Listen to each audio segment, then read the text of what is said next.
বাজার থেকে বড় একটা দেশি মুরগি আনা হয়েছে, তো এটাকে আজকে আমি মাখা মাখা করে ভুনা করব, সেই প্রসেসিং এ চলছে। আসসালামু আলাইকুম এভরিওয়ান, ওয়েলকাম জানাচ্ছি নতুন একটি ভিডিওতে। কেমন আছেন সবাই?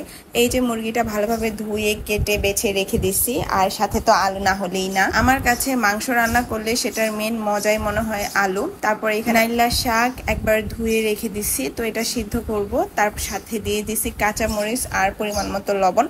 মাংসের জন্য যে মশলাটা নিছি এইটা আমি একবারে অনেকক্ষণ সময় নিয়ে কষাবো। যত সময় নিয়ে কষাবো এটার টেস্টটা তত বেশি মজা আসবে।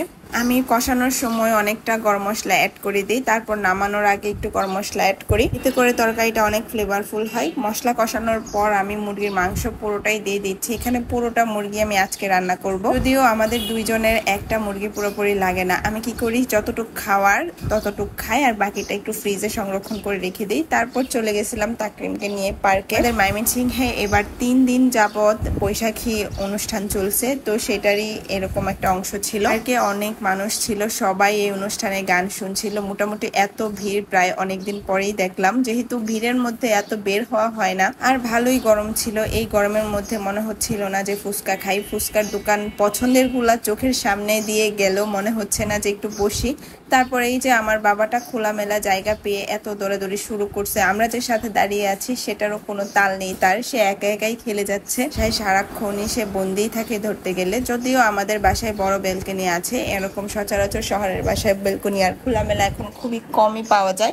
আমাদের বাসাটা তবু যথেষ্ট খোলামেলা। আকিম এখানে অনেকক্ষণ যাবত খেলছিল, তারপর আমরা একটা চত্বরে গিয়ে বসলাম। তো ওইখানে দেখি আপারা এত সুন্দর সুন্দরভাবে সেজে আসছে, অনেকেই একবার বৈশাখীর মতোই সেজে আসছে। তাকরিম তো এখানে ঘোড়া, তারপরে এইগুলা দেখে অনেক খুশি। আর এই যে দেখেন ছোট্ট আপুটা, উনি তো গান হচ্ছিল আর সাথে সাথে সেই তালে নাচছিল। এই যে আমি একটু ভিডিও ক্যাপচারও করে নিচ্ছি, আর দেখে আমার ভালোই লাগছিল। এই কথা বলতে এই বয়সে আমরাও এরকমই করতাম, একটু গান বাজলে মনে হতো তার তালে তালে একটু নাচি। তারপরে একটু নদীর পাড়ে গেলাম, নদীর পাড়ে একটু বাতাস ছিল, না হলে যেই গরম ছিল মনে হচ্ছিল না যে দাঁড়াতে পারবো। আর ফুচকা খাবো না বলে একটু খেয়েই নিলাম। আসলে মেয়ে বলে কথা, ফুচকা দেখে কি আর মাথা ঠিক রাখে বলেন। কিন্তু ফুচকা খাওয়াটা আসলে লস প্রজেক্ট ছিল, একদমই মজা ছিল না। এটা মনে হয় এত বেশি মানুষ থাকার কারণে এমন হয়েছে। এমনটা প্রায় হয়, 2-1 বার তো খারাপ লাগে, সব সময় এত মজা হয় না।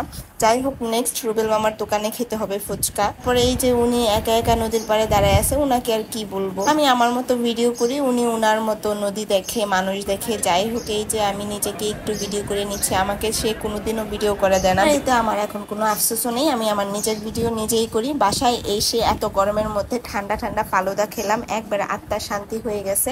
তারপর দেখলাম আমার একজন আন্টি আমার জন্য এই যে টিফিন কারি ভর্তি ভালোবাসা নিয়ে আসছে। এটা ছিল মুরগির বাচ্চা ভুনা, এটা রসুন দিয়ে করছে, এত মজা হয়েছিল। এই যে পাক্কন পিঠা, তারপর মেরা পিঠা নিয়ে আসছিল। এখানে কিন্তু ভাজা পিঠাও ছিল, এটাকে অনেকে পয়সা পিঠা বলে, হাতের পিঠা আর কি। আমি তেলের কোনো কিছুই খাই নাই, আমি সেই মুরগির মাংসটা দিয়ে মেরা পিঠা খাইছি। আর এই যে লাল লাল তরমুজও এসে খাইছি। আর পছন্দের আরো একটা জিনিস রান্না করছিলাম, সেটা হলো এই যে মাছের ডাল দিয়ে ইলিশ মাছের মাথা। এইটা যে কি মজা হয়েছে, কালকে ভাবছি আবার মাছের ডাল দিয়ে চিংড়ি মাছ দিয়ে রান্না করব, এটাও খেতে অনেক মজা হয়।